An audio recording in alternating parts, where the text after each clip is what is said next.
During the PS2 generation, World Wrestling Entertainment dominated the video game market with its brand of wrestling titles published by Ukes and THQ. The SmackDown vs. Raw series was innovative, fluid, and ultimately just a lot of fun to play. WWE had the market covered.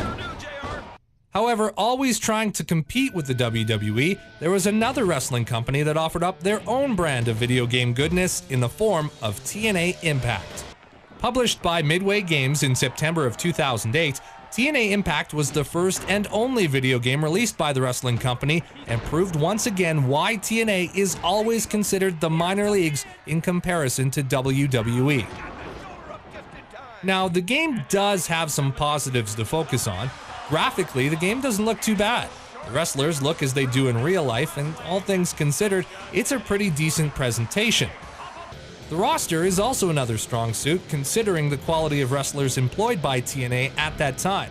But even scrolling through the roster, you can see that half of the wrestlers have yet to be unlocked. More on that later.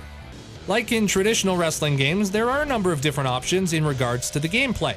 You can jump right into a one-on-one singles match through the exhibition play, or anything from tag team matches, Falls Count Anywhere matches, and even TNA's popular X Division bouts. There's also a story mode that sees you play as the then-fictional Suicide character and go through the interesting story generation. I was an unstoppable force in professional wrestling. If you want to just pick up and play, it's fairly simple, but as soon as the match loads, you can begin to see the game's shortcomings. First off, there are different arenas you can play in, but outside of the Impact Arena, you have to go through and unlock the rest through the story mode. Now, one thing that bothers me is that each arena has its own opening, an entrance, if you will. It's such a waste of time. Yeah, you can skip it, but like I need to see an intro to an arena. Given the load times on this disc, it's completely useless. Also, all of the commentary in this game, outside of the play-by-play, it's accompanied by text. It makes the game seem very elementary. Also, look how Rhino's running. It's like he pooped himself right before he took off to go to the ring. And that's the other thing about the entrances. You see them coming through the tunnel, and that's it. Nothing in-ring at all. For a wrestling game released in 2008, that's pretty poor. As a pick-up and play, this game is pretty much a button masher. Unlike other wrestling games that feature a wide variety of moves by holding the directional button and an action button, TNA Impact doesn't offer too much. You can punch, kick, grab for one hold, maybe a variation or two, but that's about it. And you can also spam your opponent by kicking and punching and kicking some more until they're knocked out, and that's all. It's not very appealing, and again, makes it seem very juvenile. Oh, and apparently steel chairs? Don't worry about it, completely legal in TNA Impact. Oh my God, he just smashed it! Now, if you're having a tough time trying to figure out how to do moves or anything like that, fortunately, if you do try to pick up and play TNA Impact without reading the manual first, there are training videos to walk you through the various game modes. In what's considered neat but awful at the exact same time, Midway got the actual wrestlers to voice the training videos. The sad part is, though, that the wrestlers voice the commentary in character. The goal is to get up there and untie the yak. As you attack your opponent, you'll witness your victim's stun meter filling up. When a stun meter is filled, that player will be stunned and lose his ability to move or defend himself for some period of time.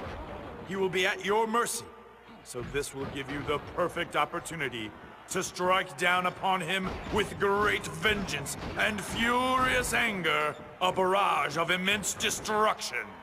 Now that's not too bad when listening to AJ Styles or Samoa Joe, but when you've got Jay Lethal and his Macho Man Black Machismo ripoff character, it gets annoying fast, especially when you read the text that goes along with it and you know what he's gonna say. It's awful. Come on, fallen angel, try and hit me. Bam! Did you taste that one, Daniels, huh? Everything can be countered or reversed, so plan your attacks wisely. Speaking of awful audio, the play-by-play of Mike Tenay and Don West, it's not very good, but I've yet to hear strong commentary in a wrestling video game, so it's easy enough to let slide. Oh, man, right in the stones! Oh, below the belt! But the sound effects, bloody hell. Stock sounds of people getting hit or beat up, It's just bad. Oh, that hurts. Other basic deficiencies? How about this? Horrible zoomed out camera angles on tag team matches. Lag when there's too much action and too many wrestlers on the screen at the same time. Button mashing mini games in order to break or apply submission holds. Bad visual hit detection. Horrific AI. Boring gameplay. There's a lot to dump on here. Now the story mode is probably the highlight of the game. TNA Impact added a unique story revolving around the character Suicide. When you start the story, you get to name him whatever you want. That's irrelevant, but still. The story begins with you dominating TNA and in line for a title match when two wrestlers tell you you're supposed to take a fall and blow your shot. Well, Suicide doesn't, and he gets jumped after the match outside the building in what can only be described as a gang-style assault. So bad, in fact, that Suicide develops amnesia, needs reconstructive surgery on his face, and winds up in a small hospital in Mexico. It's not wrestling anymore. This is an out-and-out assault. It becomes criminal. Regardless, it's different and away from the norm, but the problem is it's almost too far from it. It's supposed to be a wrestling game.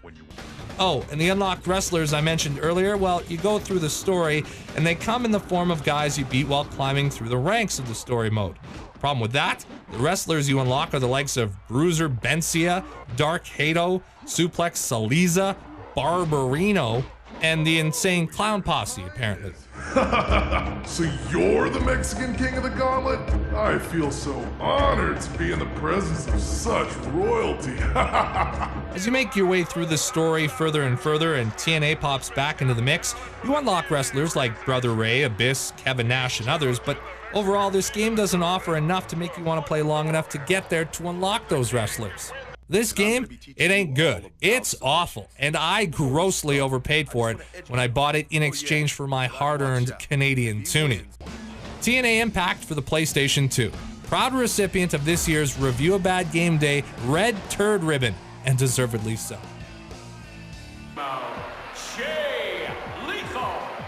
Oh yeah, I'm the Black Machismo, yeah. I'm gonna teach you some tricks of the trade to help you beat your friends and the Snake Man if you like.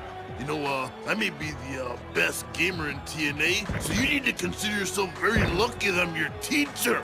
Yeah, the Fallen Angel has volunteered to be my special whipping boy, so Daniels, get your butt in the ring. Oh yeah.